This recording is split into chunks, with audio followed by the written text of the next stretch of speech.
podemos empezar a hablar un poco, por ejemplo, desde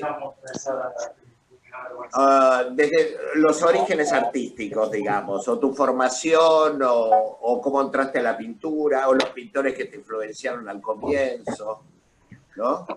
Sí, Como vos bueno, quieras. te quiero agradecerle formalmente la invitación y al mismo tiempo decirles que para mí es un verdadero orgullo, así que es todo un honor para mí. Bueno, dicho esto, yo creo que uno arranca con la pintura casi sin darse cuenta, porque yo la sensación que tengo, o el registro que tengo de cómo empecé con la pintura, es que básicamente uno empieza a encontrar un peso en la imagen que no lo encontrás en otras cosas, en otros lenguajes. Por ejemplo, digamos, yo a lo mejor en cuarto año de la secundaria recuerdo haber leído El proceso de Kafka, ¿no? Y resultaba que en la tapa del libro había una pintura de Picasso, que era obviamente un hombre totalmente desarticulado, y yo leía la novela, seguía el argumento, obviamente absolutamente internado en todos los laberintos kafkianos, pero cada tanto yo cerraba el libro y miraba la tapa, porque en la imagen de la tapa era tan potente como el argumento que me estaba llevando Kafka. Entonces, yo tengo la sensación de que uno instintivamente va, a medida que va creciendo, se va dando cuenta que algo le pasa con la imagen. Que uno reconoce en la imagen un peso que otras personas por ahí lo reconocen en la palabra, o en el sonido, o en otros ámbitos.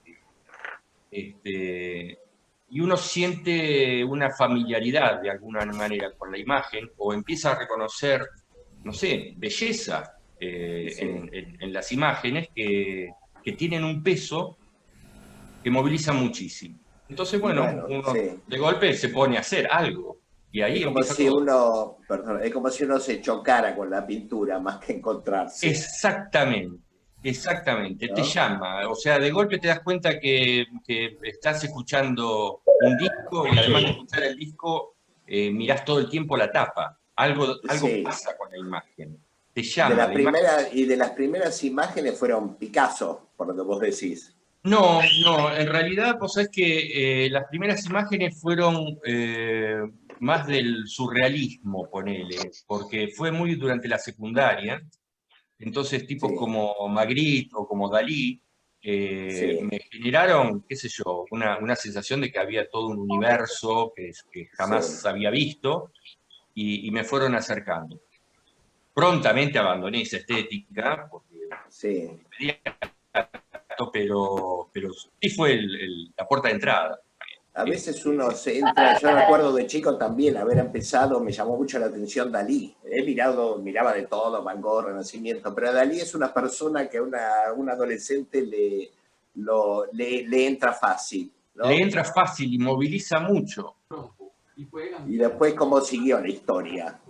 En cuanto a maestros. Y después siguió como que los últimos 2 años de la secundaria yo ya tuve la suerte de tener un profesor en la secundaria que era un tipo súper apasionado, y creo que es con el que más deuda tengo, al que más le debo en términos de enseñanza, que fue el Tano Benedetti. Yo iba a la escuela al normal número 2 de profesores de Mariano Acosta, la misma escuela donde fue Julio Cortázar. Entonces, bueno, tuvo todo, para mí, esa escuela fue siempre simbólicamente muy, muy, muy espesa. Y había un sector de la escuela que le llamábamos Siberia, porque no tenía calefacción, y este profesor armó un taller para alumnos que quisieran dedicarse a la pintura. Me iba todas las tardes a ese taller a morirme de frío, pero a pintar con él. Bueno. Seguimos un poco en ese lugar a veces, ¿no? Exactamente. De hecho, de él, del Tano Benedetti, registro quizás el concepto más potente que yo haya, a lo mejor porque fue el primero y Sí, entró como flecha, ¿no? sí, el amor por el Que arte, fue, supongo. sí, pero además digamos, para entender algo que tenía que ver con el lenguaje, porque el tipo me dijo, ¿yo soy alto o soy bajo? Yo Sí, lo miraba y decía, no sé, sí, usted es mediano. Y si no, yo si me paro al lado de Michael Jordan, soy bajo. Y si me paro adelante al lado de un enano, soy alto. Dice, en pintura todo funciona así. mirá qué inteligente el comentario, ¿no? Porque ya hablaba de relaciones. Es que, por eso te digo, para mí es el tipo con el que yo tengo la mayor deuda. Me hizo entender de entrada eso. O sea, no hay gris, alto, bajo, depende de qué tenga al lado. No hay amarillo Sí, más cálido o menos, depende de lo que hay al lado. sí, claro. Eso que decís es como uno de los problemas más definitorios de la pintura, el tema de las Es relaciones. exactamente. Así que bueno, después de ahí, ni bien egresé de la secundaria, entré en la Porredón. Tuve un par de intentos fallidos en la Porredón, la verdad no me hallé. Sí, Estamos hablando del año 85, 86, por ahí. Una escuela Porredón que hoy sería un lujo, sí. pero A mí en me ese pasó lo momento, mismo. claro, en ese momento ya para mí, que venía con, digamos, un ritmo de trabajo importante, sentí que me Era faltaba poco. horario de taller y claro. Sí. Entonces me fui, a los 3 meses me fui, duré poco. Y me empecé a formar en estímulo, porque, digamos, yo lo que siempre tuve muy claro, creo haber tenido claro instintivamente, era que mi formación tenía que pasar de entrada por el dibujo. Y entonces me fui a trabajar con modelo vivo a Estímulo de Bellas Artes. Y ahí estuve 2 años yendo, no sé, de las 4 de la tarde hasta las 9 de la noche todos los días. Hacía Qué doble curioso. tour. A mí me ¿Eh? pasó lo mismo, aunque en este caso no importa lo que me pasó a mí porque estamos hablando de vos, pero a mí me pasó lo mismo. Me di cuenta de la importancia del dibujo, dejé la Pueyrredón y fue a estímulo y estaba desde las 4 hasta las 10. Claro. Bueno, yo a vos recuerdo, yo te Sí, recuerdo en Estímulo. sí, Vos mira. eras de los que se ponía el caballete un poco bastante lejos, cerca de la puerta. Sí, sí, Necesitabas más la mirada total. sí, Y yo era más de los que me metía más encima del modelo, me acercaba sí. mucho. Y bueno, yo tengo la sensación de haberme formado ahí, ¿no? La Después práctica. hice, en la práctica, después hice un Pero, intento pero cuando estabas sí. en estímulo, ¿ibas con profesor o ibas al taller libre? Estímulo es por definición un taller libre. Había profesor, creo que no más, me parece que eran los martes y viernes, que hacía una ronda. Yo de ahí recuerdo a Fels, Sí, bueno, me hizo meditar y pensar mucho acerca de la fluidez de la línea. Y nada, era libre, el taller era libre, cada uno ahí hacía lo que quería, pero básicamente era trabajar, ir a trabajar a era, un, sí. a un ritmo que era frenético, O frenético. sea, sí, yo pienso lo mismo. O sea que vos empezaste por el dibujo. O sea, una cosa intensiva de dibujo y constante. Absolutamente intensiva. Pero yo creo que porque sentía que tenía que entender antes que nada, antes que el color, Sí, yo lo que necesitaba era entender la forma. Para mí era muy importante eso, yo me sentía mucho más inseguro sin comprender la forma, sin comprender el color. Tengo la sensación de que para mí el color siempre fue más un ámbito de libertad, de exploración un poco más anárquica. Siempre me sí. lo tomé de esa manera. De hecho, yo hoy les comentaba a ustedes que para mí, en algún sentido, es potente tener un diálogo con gente como ustedes, porque ustedes son tipos tremendamente formados. Y yo, siendo un autodidacta, en algún sentido, siento que hay hay códigos que por ahí no manejo, pero porque los aprendí a manejar de una manera más instintiva, más anárquica, no los aprendí a usar, no lo sé, pero me largo igual. En el color tengo la sensación de que me lanzo, y con el dibujo tengo la sensación de que es como el trampolín desde el que me paro. Ocupan lugares distintos, pero después funciona igual, funciona todo junto, digamos. Sí, pero la Así que pintura bueno, fue entró un poco así. después. La pintura entró después, digamos. Sí, sí. De hecho, yo después de Estímulo intenté hacer un curso con Emilgian Sí. en la Cárcova, y ahí creo que duré 6 meses. Por dos motivos. Una, porque me llevaba horrible con Demilgian. La verdad que Demilgian tenía un carácter complicado y yo también. Y después que me agarró la hiperinflación. Y aunque les parezca mentira, no, de un día para otro yo no tuve para pagarme el boleto de colectivo que me acercaba hasta la escuela. Y de golpe empecé a sentir que, bueno, qué sé yo, ya lo intenté, ya está, ya lo intenté suficiente. Y ahí me largué solo. Empecé a trabajar, a sentir que era cuestión de hacerme cargo de mi vocación y meterme en el taller las 24 horas. Sí, pero vos mirabas pintura, supongo. ¿Qué Miraba mirabas en muchísimo. esa época? O sea, uno siempre está mirando, pero hay Mirá, épocas que uno mira. yo en esa época miraba básicamente, o sea, de afuera, que eran las cosas que podíamos ver a través de libros, bueno, un poco de todo, porque veía enciclopedias constantemente. La enciclopedia de los grandes museos Sí, estaba todo el tiempo a mano. sí, Pero básicamente hice mucho foco en Bacon, y en toda la escuela de Londres. sí. Aunque Freud y Kitaj, que fueron tipos que me subyugaron muchísimo, vinieron después, digamos, los descubrí después. Y de acá de la Argentina, en realidad, que eran las galerías y eran los espacios a donde podía ir a ver pintura en vivo, y yo no había muestra de Alonso o de Deira que me perdiera, o de Arena, bueno, el mismo de Mirgián, o sea, me interesaba básicamente toda la figuración que en ese momento estaba, digamos, muy efervescente, además, acá en Buenos Aires, pero sobre todo Alonso. Trataste con Alonso, ¿lo conocés? Sí, sí, tuve la dicha de tener varios encuentros con él, de visitarlo en el taller, tuve la dicha de que me visitara también alguna vez. Y nada, qué Una sé yo, es pregunta. como tocar el cielo con las manos, ¿viste? ¿Qué te aportó? ¿Qué te decía? ¿O qué te decía que recuerdes como algo relevante, digamos? ¿No? Algo Bueno, que te haya mirá, marcado.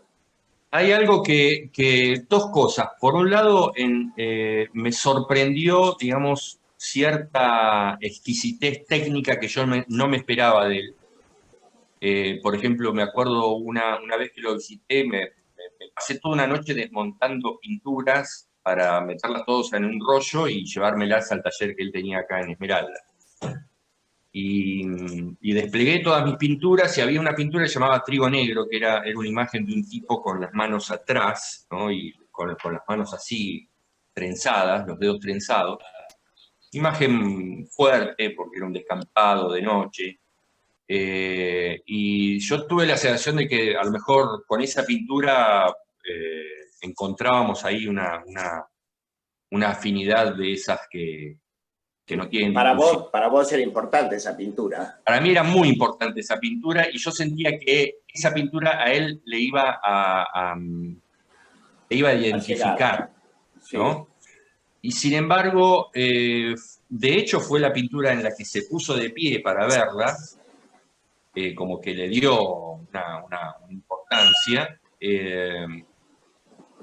y se quedó un rato callado y me señala en los nudillos, o sea, esta parte de Sí. donde estaba entrelazados los dedos, y me dice: esto está mal, revisa Sí. eso.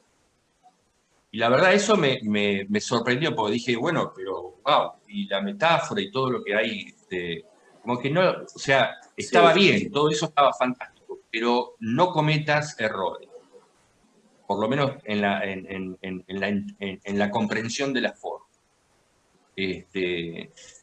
Eso me pareció muy, muy fuerte. Después hubo otra cosa que me marcó muchísimo, porque yo estaba todo el tiempo con esa actitud muy adolescente de que, bueno, me justificaba, le mostraba una pintura y decía, bueno, acá creo que fallé en esto. Y se debe haber cansado, porque en un momento sí. me frenó y me dice, en el taller, el único capitán del barco soy yo. No expliqué Claro. nada. Si hay que explicar, no tiene sentido. No tiene sentido. Y bueno, esas dos cosas a mí me marcaron mucho, digamos, el nivel de compromiso con el lenguaje y la, Sí, digamos, y el compromiso, la autonomía, el hacerse cargo de lo claro, que uno está está bueno. haciendo, Sí. ¿no? Eso Y fue muy fuerte. después, y después, ¿cómo siguió la historia? Alonso, algún otro pintor que te haya o momentos así definitorios, puede ser el de cruzarse con algún pintor con determinadas imágenes, qué sé yo, con Quitas, por ejemplo, que se me ocurre que vos hiciste varios cuadros con homenaje a pintores. Sí, Y, sí, hice unos cuantos. Con Kitaj lo que me pasó fue que en realidad yo había leído un reportaje que le habían hecho a Rux, eh, no sé, fue en el año 90 y pico, 95, ponele, sí, y un par de años después tuve la suerte de viajar, tuve que participar en un evento. Encuentro con un libro que había nombrado, de un pintor que había nombrado Rux en ese reportaje, porque a Rux lo que le preguntaban era qué pintor le parecía que era el más interesante en ese momento. Y sí. la respuesta de Rux literal fue, me interesa hacia dónde está yendo Kitaj. Esa fue la frase Ah, que a mí me quedó grabada. Y yo no sí. tenía idea quién era Kitaj. Y un par de años después me encuentro con un libraco en el store del Metropolitan que decía Kitaj, y era nada más y nada menos que el catálogo de la retrospectiva que le habían hecho en la Tate ese mismo año. Y que además implicó digamos, prácticamente el fin de la carrera profesional porque lo destrozaron, la crítica lo destrozó en esa Sí. retrospectiva, porque osó escribir, poner su palabra en el catálogo. Y yo tengo ese catálogo. Los pintores no tienen que hablar de pintura, digamos, tienen que hablar los Y al técnicos que se le nomás. ocurre, se lo hacen pagar, además. Sí, sí. Así que bueno, ahí empecé a mirar a Kitaj y me di cuenta wow, Con Kitaj lo que me pasó fue que yo tenía la sensación de que abría ventanas. Bacon me dejaba siempre la sensación de que el tipo había cerrado la puerta y arreglate. O sea, Sí, llegaste hasta acá, no hay más allá. Te dejaba un poco ese sabor de que era el límite de la pintura. Y cuando lo vi a Kitaj me di cuenta que no, que la pintura que podía había seguir otras posibilidades, dialogando, claro, había otras posibilidades de componer quizás. de componer y de dialogar con otros lenguajes de otras épocas incluso. A mí me Sí, parece, Kitaj es un tipo que no para de dialogar con Degas, por ejemplo. sí, Hay composiciones que están, pero entendidas a partir de Paolo Uccello. Hay cosas en Sí, Kitaj que son inteligentísimas, que tienen que incluso, ver con la historia del arte. claro, Sí, incluso hay momentos en que tiene perspectiva jerárquica, ¿viste? Agranda los tamaños de una figura que no guarda exacto. relación con los tamaños naturalistas como hacían en la Edad Media. Sí, es alucinante. Exactamente, hay una en especial que se llama El Escultor, que es extraordinaria, no sé si la tenés presente. Sí, La monumentalidad de esa escultura y una puerta atrás está todo salido de escala y es inquietante. con lo difícil que es salirse de escala, una vez que uno aprendió a uno dibujar y a conoce. encontrar los tamaños, o sea, Sí. alterar los tamaños es recontra difícil, ¿no? Y además era Robert Hughes lo consideraba el mejor dibujante del mundo, vivo. Este, Era un dibujante extraordinario, era un tipo que dibujaba carbonilla antes de pintar. cosa que a mí siempre me generó mucha culpa. Yo hice y hago, y sin embargo él lo hacía. Y cuando lo descubrí me dije, guau, menos mal. Sí. Estoy autorizado. Da permisos, da permisos. Claro. ¿no? Eso es lo que tiene. Da permiso, oxigena, Sí. te hace entender lo moderno que eran otros tipos, que uno los ve en los libros como si fueran lenguajes antiguos, y no, él te los hace ver como lo modernos que eran. Y que bueno, después, qué sé yo, la encarnadura de Freud también es reemplazable. Eso yo ya, el impacto de la encarnadura yo ya lo había tenido a partir de Alonso, ¿no? De la encarnadura en la pincelada, digo, ¿no? Las cosas. Sí. Que fue en realidad digamos, el paso en el lenguaje que más me interesó después del libro. Básicamente la pincelada, la construcción de la forma a partir de la pincelada. Sí. Alonso también miró a Quita. Sí. Absolutamente. No, que todos lo vieron a Quita. Sí. Lo que pasa es que no se hablaba mucho de Quita. Y aparte tampoco había internet en esa época, o sea, la difusión era diferente. Era muy diferente, pero hay una cosa que yo le he comentado mucho a mis alumnos, tengo varios libros de ellos en el taller siempre disponibles, y siempre se puede pensar ese tema de que si se vieron entre ellos y con cierta suspicacia, ¿no? Y por lo general, como nosotros somos los argentinos y es a quienes nos llega tarde la información, por lo general siempre nos toca la peor parte, la parte del que nosotros estuvimos viendo al otro. Pero quiero decir, en realidad hay son cosas que están en el aire. Están en el aire, y hay tipos que están con la antena dirigida al mismo lado, y de golpe bajan lo mismo a la tela con un discurso parecido, con un lenguaje, son hermanos en algún sentido, o primos, y decir, wow, pero pues, y bueno, eso pasa mucho. Sí. Así que bueno, fue un poco de esos tipos de los que siempre me nutrí. Che, si querés empezar, si querés mostrar algunas pinturas. A ver, esperate. Si quieren podemos empezar, vemos algunas cosas de lo último y después en todo caso vamos para atrás. Perfecto. No sé si ahí ya están viendo. Se ve perfecto. Sí, perfecto. Genial. Bueno, nada, esta es una pintura que se llama El Lector. Perdóname, ¿está mirando un libro de Bacon? No, está mirando en realidad, bueno, el personaje soy yo mismo, se verá. Sí. Y está mirando, a ver si tengo, acá está. En realidad lo que está mirando... es Goya. Goya, ahí está. Es la Saturno devorando a su hijo. Sí. En realidad es un librito que yo tengo del Prado, es una guía del Prado.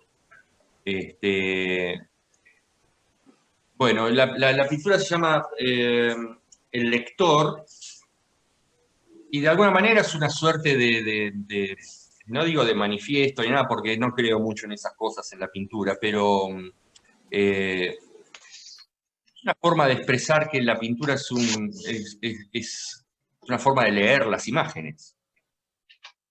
Es un lenguaje, y las imágenes se pueden leer tanto como si se pudiera leer un texto.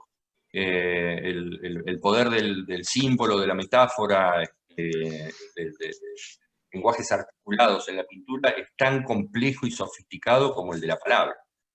Entonces, bueno, por eso, más allá de que soy lector, me gusta mucho leer, la idea era un poco... Y además, bueno, tiene un poco que ver con la cuestión del padre, ahí en términos personales ya se pone un poco más espeso, no voy a entrar mucho en eso, pero no elegí esa pintura porque sí, y el lector en este caso no tiene anteojitos de ciego porque sí. ¿Y esto cuál es el origen o por qué? Porque en general no hace naturalizamiento, siempre hace figura humana. La puse como una rareza, porque en realidad es muy raro que yo me salga de la figura humana.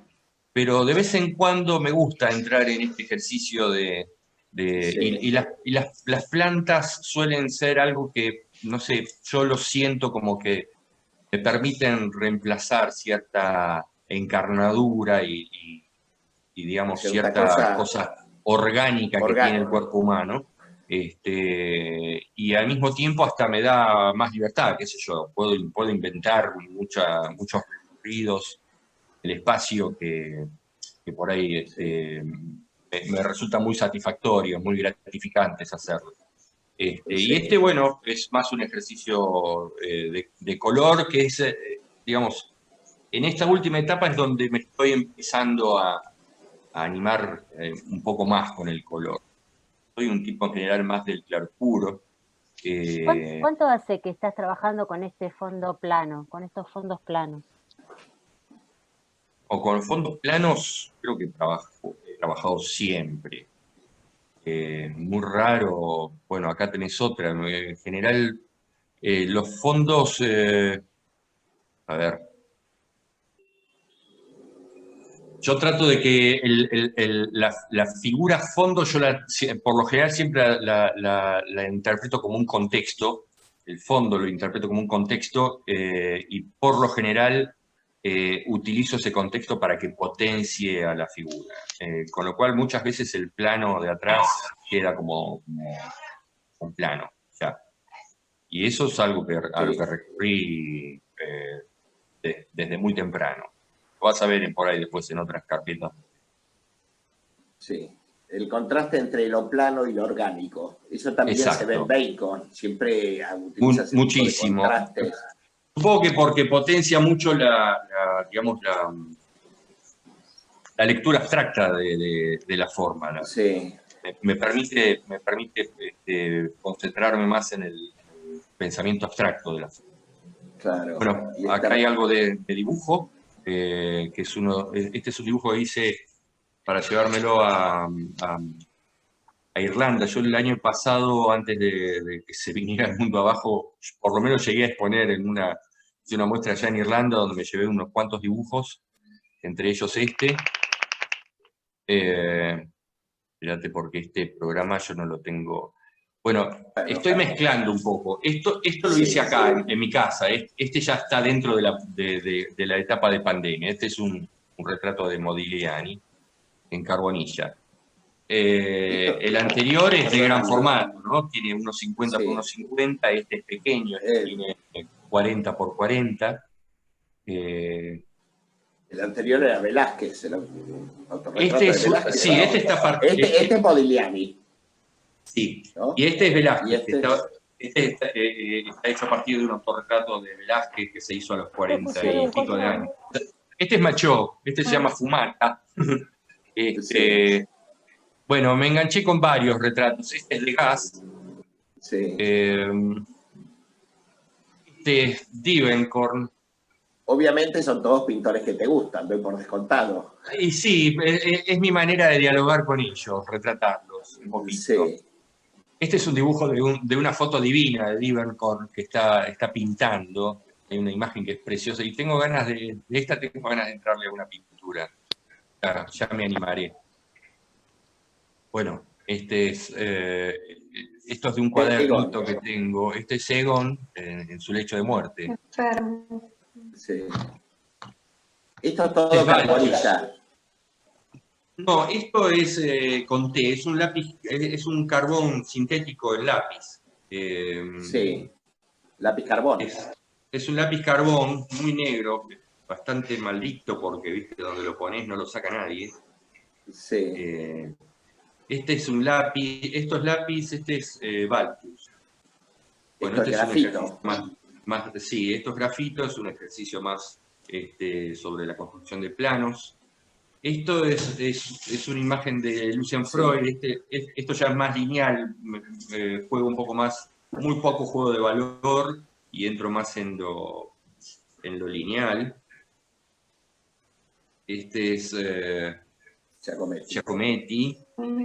Esto lo hice hace poquito también. Estos son unos dibujos que Spilling. hice Spilimbergo, porque me traje unos retazos de lino de allá de Dublín. que me encantó. Conseguí un lino con un tono precioso y me los monté en unos bastidores y empecé a trabajar con carbonilla directo sobre el lino en crudo. Y obviamente el primero se lo dediqué a lino. Sí. Puro lino. Así que bueno. Puro lino. En referencia al puro de lino de Carlos. Sí. Bueno, después esta que es una imagen de Bonnard que me encanta, que adoro a este tipo y esta imagen es tremenda. Mejor. Bueno, un desnudo. Todo esto está hecho en lino, ¿no? El lino en crudo. Fíjense que, a ver, ¿se ve ahí la textura del lino? Sí, sí, se ve claramente que está hecho sobre tela de lino, sí. Sí. Bueno, eso. ¿Y por qué se te ocurrió usar lino y no papel? ¿Por la textura? ¿Te gustó la Por la textura, trabajo? es más, tengo